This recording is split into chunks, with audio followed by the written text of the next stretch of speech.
2022 numbers would have been in the blue, and then the green line is slowly creeping up towards it. So we're working to get that taken care of. Next slide, please.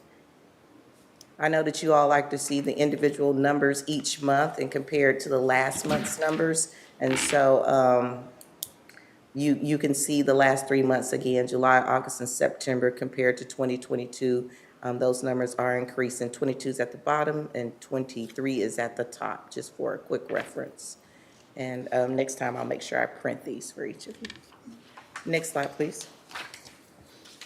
Our historical data with regards to our programs, like I said, we have the demand response is what's open to the general public. We have the McGregor route. We have not started any new services down there. As far as a commuter, we're still doing curb-to-curb services there. As individuals call, we schedule those trips, but we're still trying to look for some type of feeder program into McGregor. You can see the parole numbers. Again, they increase our ridership, but we like for those to stay low just because of what it is. But that service for the parole shuttle is working really well, and they appreciate the fact that they have that dependability to minimize recidivism. And our Medicaid numbers, again, they're moving up. That's great because it contributes to our local match, and we don't have to request any additional funds. Are they moving up? Or they? Our Medicaid? Yeah. Yes, sir. It's Compared to, well, it's moving up compared to this fiscal year, but we haven't quite met fiscal year 22's numbers. at the beginning of fiscal year 23, it was kind of low, so it's increasing. Okay. And again, all that's contributed to being able to bring in additional operators to help us with those rural areas.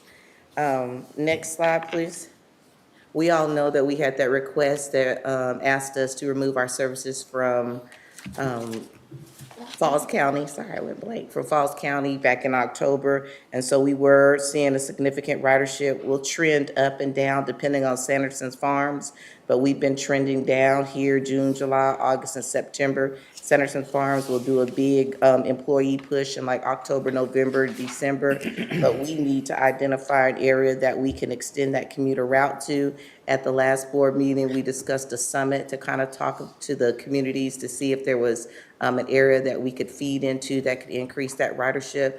And so we've got some service delivery going down Bagby, trying to connect that area into the city of Waco. And so we think it's about promoting it and advertising it, but we will continue to do our diligence to advertise and let people know that that stretch of Bagby towards Hewitt, we see a lot of people walking in that area. And so I want to work with Hewitt and see if there's some areas that we can identify that route could come through and promote the service, because if people don't know, they can't use it. And I still see a lot of people walking up and down that strip by Bagby to Hewitt. So we really want to try to capitalize on that ridership out that way.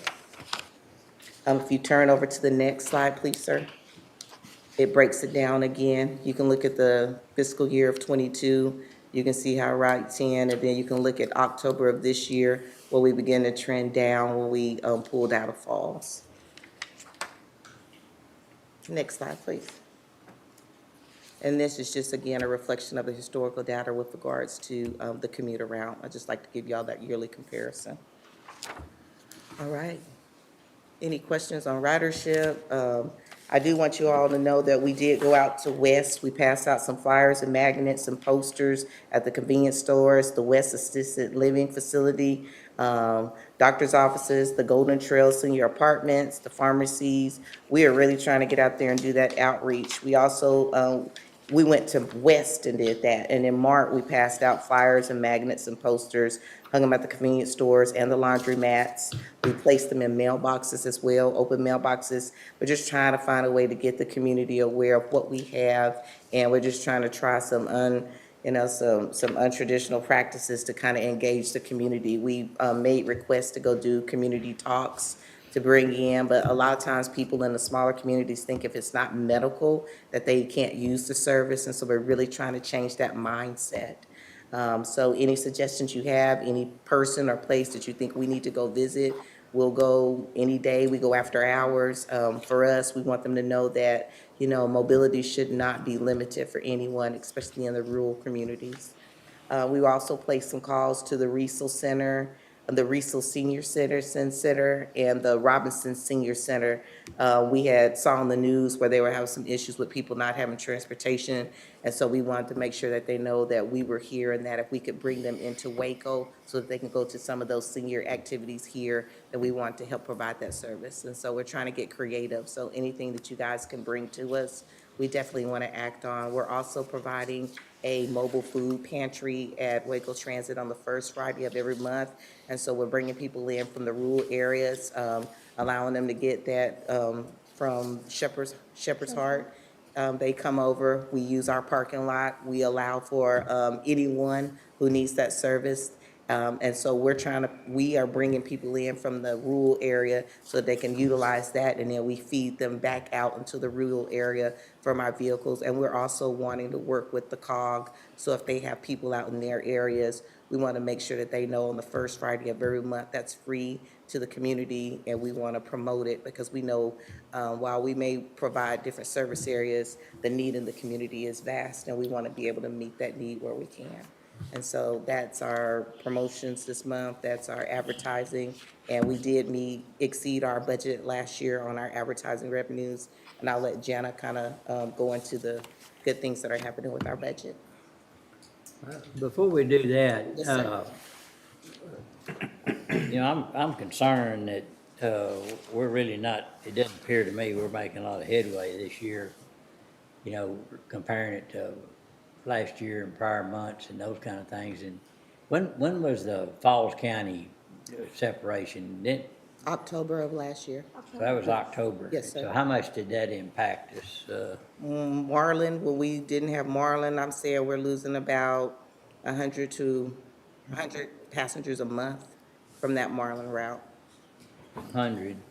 So, Can you put that slide back up? The one that, I had the same question he did, Jen. What is it? If we took Marlin out of the past one, is it Yeah. make a difference? yeah, Yeah, okay. Kind of comparing apples. Yeah, let me to look at that. Yeah, we're losing about, and we're just gonna look at the top line. But it's just not Marlin specific. Marlin is included in that, but that also includes the people that we pick up in Robinson. So I don't have Belinda, yeah. but So Marlin does impact it, but that's not all Marlin. That's Robinson, that's Galinda, that's all of those counties, that's all of those little cities in there. But Marlin was a heavy feeder into that. so if we lost it, then it should have been picked up by, They did pick it up, they just don't. COG. By the COG, they do pick it up, but they just have minimal service hours, and they won't allow me to pick up the gaps of service. But are they moving the same amount of people? They're just not giving them the right times, but the same, did they lose anybody by them changing their hours? Do we know that? I can't speak to that, Judge. I just know that I've spoken to them about filling in those gaps. And so we're trying to have some conversations, but, Right. For them, it's a little territorial. And so, Big time. but we want to subsidize the service during those times when they're not running. And so Rep and I are trying to have a conversation about that and visit with Mr. Dvorsky, because, people are calling us because they still want that service, but without permission to provide that service during those times, they come back into the city they're having people meet at 3:00 at our transfer terminal, and I've had people call to say, I need to be, making it back after 5, and they don't provide that service after 5, but I can't do anything about it. so it's also on demand, like it's all on demand, and we were providing a set route. I think that's a big difference too, but Was like Lott and Chilton in that, or just Marlin? Marlin, Falls County. Falls County. And so we still can pick up right on the edge, but, up to that line. and they've changed their service more to like demand response. So if you're not traveling during those times, on those certain days, then people don't have service. And we're in talks to see if we can augment it for them. But, there seems like there's some history there, so, Yeah. doing the best I can to try to convince them that it's Yeah. not about that, it's about the service. Right, and, I think as this this county changes, I mean, take that out of it. Just start from today. Are we set up, what are the needs out there, the unmet needs, that are today, and what are they gonna be a year from now and on? Because, we're building a new training center over in the industrial area. There's gonna be a concerted effort to take, primarily young people from low to moderate income and get them to skill training, because it gives us the biggest impact. If they get a certification in a couple of years and they're making 60,000 or better a year, rather than not working or working in a place that's minimum wage, or nobody's minimum wage anymore, but, so, And I've sent emails out to our board members. I mean, I'm trying to, solicit Right. places that I can go where we can engage them. And so we've just been getting out into all the little communities on our, and just putting out flyers, trying to get with groups, trying to identify, because there's no point in us running dead. No. Because then we're spending money and we're not picking up people, That's so right. you get no revenue that way. So we're putting out fillers. I've got my mobility manager out there trying to coordinate with centers. We're trying to figure out where the people are so that we can concentrate on that area and feed them into Waco. yeah, I have no doubt that I know we're putting effort in there, but there's something out there. And Heather, if you don't mind, come up and tell me about the folks that you deal with and their hesitancy to use public transportation, or it appears there's some hesitancy in it. Well, we talk about all the same stuff at Yes, ma'am. Hot Cog. Yes. It's the Yeah. exact same issues. You kind of ask me about this periodically, and I feel like I give you the same answer every single time, because I don't feel like it really changes from our perspective. And, when I think about even advertising points, I believe that we're going and we're digging into the communities and all. But when I think about even just being the health services director for McLennan County and working with the indigent people, I was never contacted about transportation. I reached out about transportation. So sometimes I think we miss what's right in front of us too, if that makes sense. We're like digging so deep that we forget about even like the kind of just, because usually they're already using it.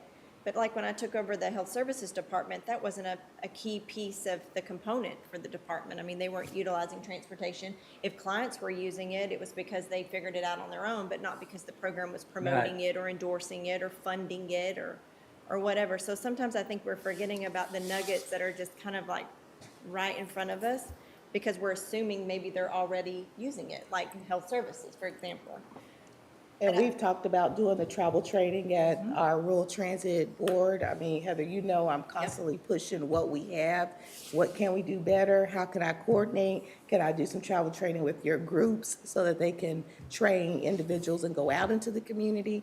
I mean, Judge, she could tell you, I'm out there, I'm offering, Yeah, I believe that. I'm just wondering if the dynamics have changed out there on how people Well, get around. I kind of broke our program up into kind of 3 different categories. We kind of have our homeless population that are, historically homeless. They're just, some of them choose to be homeless, and I know that's a debatable issue, but, and they're less likely to use public transportation. They choose to walk. That's their option. They're not interested at all. There's outliers to all these categories as well. And then we have what I call kind of our displaced couch surfers. And they're ambivalent. And they're the ones that, when I look at all of these barriers, they're the ones that kind of fall into these barrier categories, because it's mental illness, or it's a safety issue, or it's confusing and I don't understand, or there's just fear of who I'm going to sit next to in the bus. It's just kind of real life stuff, but these are their issues, why they're ambivalent about riding. And then we have our workers. And when I say workers, they're in our program because they've been laid off or displaced or whatever, and they're currently not working, and they're eligible for our program, but their goal is to get back to work. And then they'll take a pass and they'll use them. And matter of fact, we even have, because of our work policy, we have folks that end up starting a job and then they're ineligible for our program, but we have 30-day bus passes that we give them to help them Yeah, get to that started. first set of paychecks so they can buy their next 30-day bus pass. And those people are open to riding, even if they've never done it. They're willing to listen to what the staff's experiences were with riding. They have concerns about some of the barriers, but again, they're willing because it helps them meet that end goal. So that's, when you're thinking about who we serve, that's kind of the three groups of people that I think about. But all of the issues all of the reasons they give for not riding are all the same. I mean, it's all the same stuff we've heard. And despite, sending the department out to ride, and so that then they could give real life experience of what it was like for them to ride, it still doesn't help with that ambivalence that client has about riding. It just doesn't seem to help them. And we've even told them about the travel training, and they're, I'm not gonna do that, So it really depends on when you're thinking about how can we better market, who are we missing, who are you marketing to? Like, honestly, at the end of the day, who do you want riding? Because the focus is gonna be so different based on, we're trying to capture anybody, but like capturing your working folks is gonna look a lot different than capturing your folks that are, Students are. yeah, They're students different. or They don't even look at the same stuff. Social Security, their fixed income, but I have heard just through conversation that there has been an uptick in student riders. Oh, yeah. No, we- So, and I'm just hearing that from other capacities, Yeah. that students are considering this now as a way to get to school. It's an option. The transit, but, the rural transit? Yeah, we bring students in from the rural area. We push that to the high schools in the rural areas so that they know if they've got students that want to go to MCC, TSTC, Baylor. Yeah. We let them know that we can bring them in and then they can utilize the fixed route services for free because that is a contracted service that those entities pay for the students to be able to utilize the service. So we're hitting those high schoolers in that, month of April, May, June. We're going out, we're putting information, we're putting flyers at those high schools. We want those parents to know that if transportation is a barrier, we can pick them up at that home and feed them into Waco, regardless of where they're at in this community. So we're trying to get real creative about finding the people. Yeah. It's just the dynamic shift with COVID. We just lost people. And, Yeah, we sure did. It changed everything. Yeah. Yeah. Well, so this effort is just starting to recruit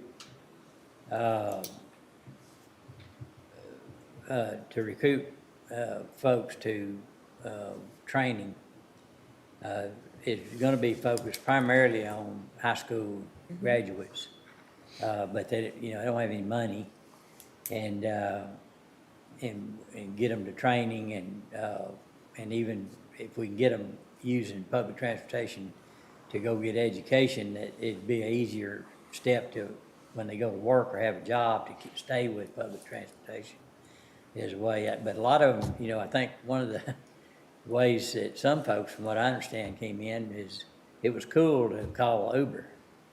And so some of those people started with Uber and then found out, well, I got a cheaper way of getting there. Here's another. Public transportation's another option. And so it's just kind of a slow change, and, trying to get over this COVID deal has been a tough deal. But we're tapping into that high school unit. I mean, we're trying to talk to them about coming in the summer, but they're looking for summer jobs. I mean, we push all that with that rural system, because a Right. lot of kids in the rural communities think they can't get in if they don't have a car. And so we work really well with those schools to try to promote what we have to do. We go out, we talk to the students, make them comfortable. We'll take a vehicle out so they see what it looks like. We let them get on so they know it's clean and it's not, this, that, or the other. And I mean, we get feedback. We get kids that end up using it. We have some disabled individuals who utilize our service and go out the MCC 3 days out the week. We got some visually impaired individuals that use our service to go to college. So, I mean, we're trying real hard to tap into that population. Please know, because Yeah, we did, When and is I that, did. I'm so sorry, when is that training center opening, or, like, just so we can make sure we Well- have enough, like, Well, I went pamphlets out- and stuff? It's, I went to there's TS. training going on right now. They're Okay. utilizing Region 12 building right now, and there's different schools of training. And then that facility won't be open until early of 25, maybe late I just for, wanna make sure we got some pamphlets and, Yeah. you know, We stuff like went that. and, we went out and spoke to TSTC about that program. Right. And, so we have some contacts, and so when they're ready to open, we have been in discussions well, about. I think they're ready, they're ready right now. And so what I'd like to do at the next meeting is to invite, Casey Darnell, and, let's see, and then Jessica Addis, who's got a contract with them to go access these young folks. So when they're going out and calling on them in schools, and parents, they can, We you know, can they coordinate. might buy inventory of vouchers and say, and here's how you can, if you want to tour the campus or this and that, here's how you can get there. And that might help too. That might- Definitely, anything that we can do to help Like an each other. upskill program, the upskill, is that what you? Yeah, Yeah. yeah. What about, job fairs? Do We you- did those, we were there today. I mean, Yeah. we go out to every job fair, we're there. I mean, we want them to know that you're looking for a job, and if transportation is a barrier, we can provide that, link between you and that job. So, I So mean, what about partnering with the employers that are having staffing shortages so that they're giving out, they're buying in and giving out with with the employment? So if they're hiring somebody, they're giving, that's part of the hiring package, I guess, like Yeah, an we- incentive to. we have that kind of relationship with Sanderson Farms. Right. We do that because we even provide that late night, work schedule for them. We pick them up at 1 in the morning, and we're taking them home during that time frame. So we try to get creative to meet the need of the non-traditional worker as well. And they'll like purchase a bulk of passes, and then it's like a payroll deduction out of so that's one option for them. And they'll advertise on our, physically on our building, because we have so many passengers that come through there. They'll do a big old advertisement during their job, when they're doing this big hiring boost. And, I mean, they come out and we take them over there for the jobs. And so we're trying to tap into pretty much everybody. Well, I think this is a good, time as these companies, are interviewing folks and they're doing their onboarding of, new employees. In that packet can be a lot more information on public transportation too. So, Yes, sir, we'll look into, excuse me for interrupting, there is a active group of industry people now that are meeting monthly to tackle all these issues. Next one's gonna be daycare along with transportation. And, you know, it's a real thing. You can take, you know, I mean, you know what it can do if you have, a young person that has a child but yet wants to work, but, you know, trying to find a good, safe place to keep the child. Daycare is it's a big challenge because nobody wants the risk of doing that, so it's generally done by quasi-government or quasi-government agency do it, but some of these companies now are thinking about stepping into that field, you know. You know, Judge, we're doing some case management out in kind of the rural areas, and one of the clients that we've been working with, specifically in Mart, has lost benefits because of the inability to get to town to do the requirements for, say, TANF. So when you have 5 kids and they're not all in school, and you have no childcare and you have no transportation, you can't get to Waco to do your Texas workforce stuff or whatever. So then you lose your benefits. So then, even though you're on public housing and you're on food stamps, TANF is a huge part of your monthly income. So it just becomes this vicious Yeah. cycle of what do you fix first, the child care issue or the you know? Yeah, they just So- fall out of the whole system. Yes, and so you can get them signed up and you can get them rolling, and then, you know, they're still missing links like childcare because the Head Start program was pulled out there, so there's Know it. nothing. Yeah, But from, from a place like Mart or West or Elmont, or, Moody, yeah. it's a door-to-door yes, sir, service. yes, sir. They can call and schedule it. It's not you don't have to go to the hub No, sir. and then, Bus stop or whatever. No, sir. and then go out to No, the, sir. You call us, we pick you up at your curb, we take you to your destination, and we bring you back. For $3. yeah, you know, so unfortunately, I mean, I really the only, I mean, new media is gonna have to be used to a large extent, whether that's I'm sure you have a Facebook presence, We do, social media, we've got. Twitter, Instagram, all that. And then, you know, I mean, I don't, I mean, I'm like you, we're just, you know, we just keep, it seems like we're just pounding our heads on these, And I don't think it's at all a lack of effort. yeah, right. Oh, no, I didn't, no, sir, please. I think it's, just more trying to share information on.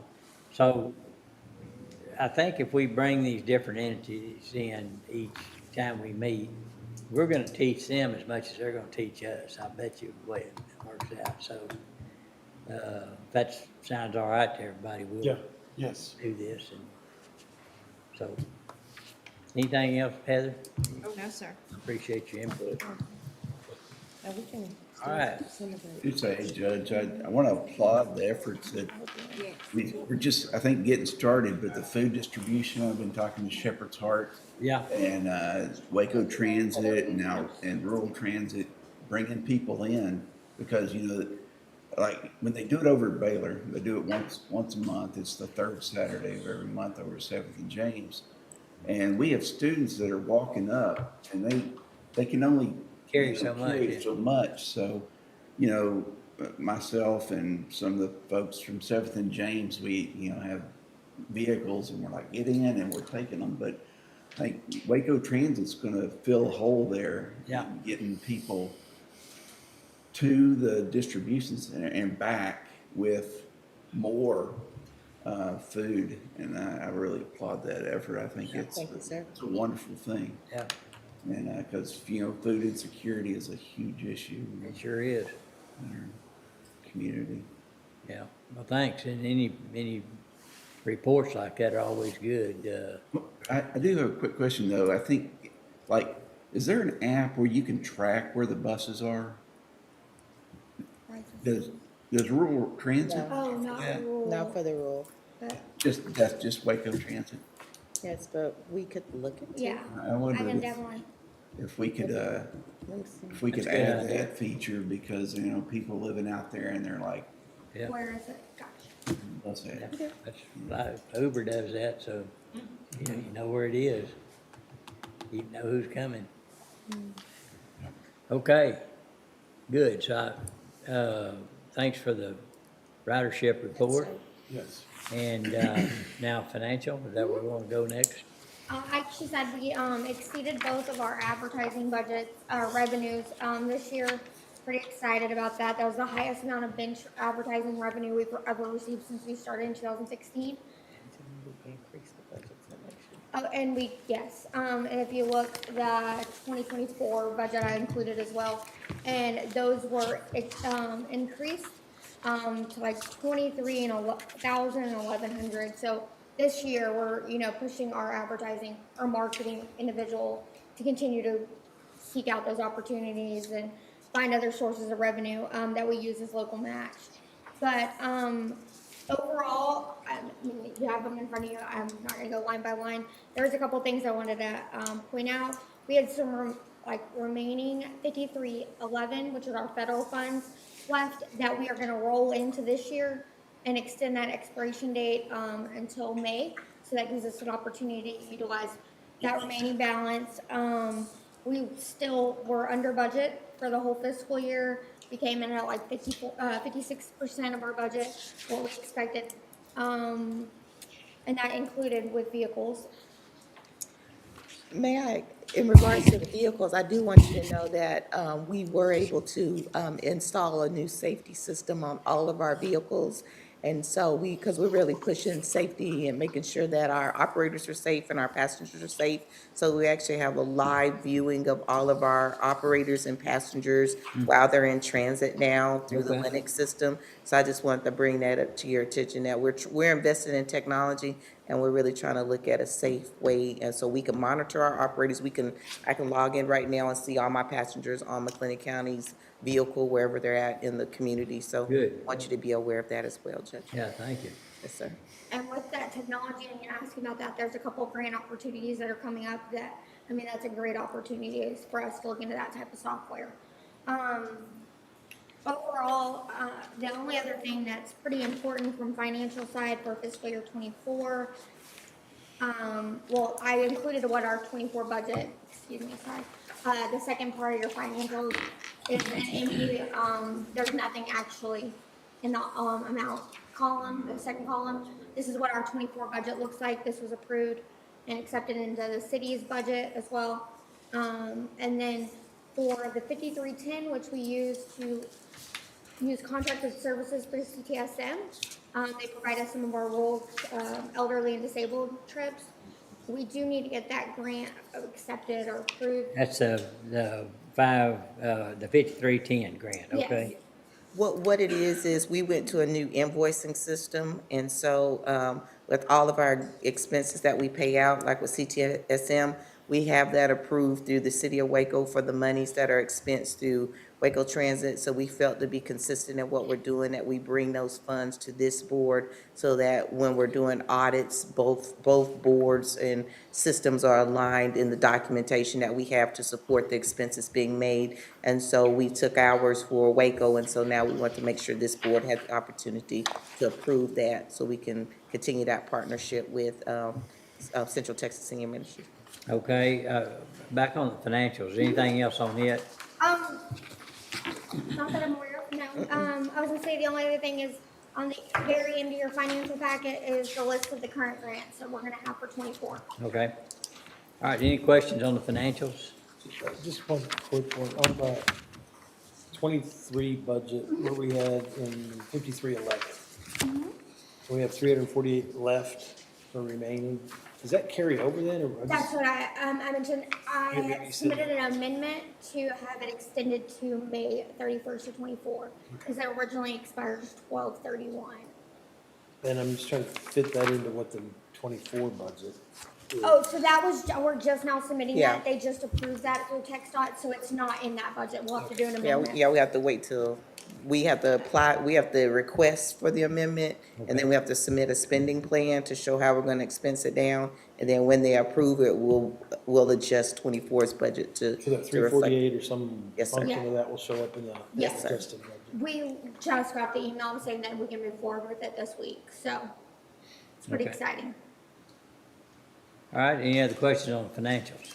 If not, is there a motion to approve the financials as presented? So moved. Second. Motion made and seconded, any discussion? No discussion, all in favor say aye. Aye. Opposed, passed. All right, on the ratification of the 5310 grant from the state of Texas through Texas Department of Transportation. This specifically provides funding for the McLennan County Rural Transit District for services for elderly and disabled citizens within McLennan County in an amount not to exceed $127,384, which we'd have to come back with a matching grant. It would come out, we wouldn't, No, sir, you have TDCs for that match, so no match is required. okay, so no match from us required. Yes, sir. Okay, so is there a motion to accept that grant? So moved. Second. A motion been made and second, any discussion? No discussion, all in favor say aye. Aye. Opposed, pass. All right, anything else? No, sir. All right, looks like the next meeting date is February the 29th. Is it leap year? Yes, it is, so Yes, it this is. meeting will only I'm not happen sure that once every wasn't 4 years. At 4 p.m. Is 4 p.m. work all right with y'all, everybody? Yeah. Yes. Good. Okay, if there's anything, not anything else to come before the group, it is 4:38, we stand adjourned. Anything from you, Mike? Recording stopped. He disappeared. That means there's no charge.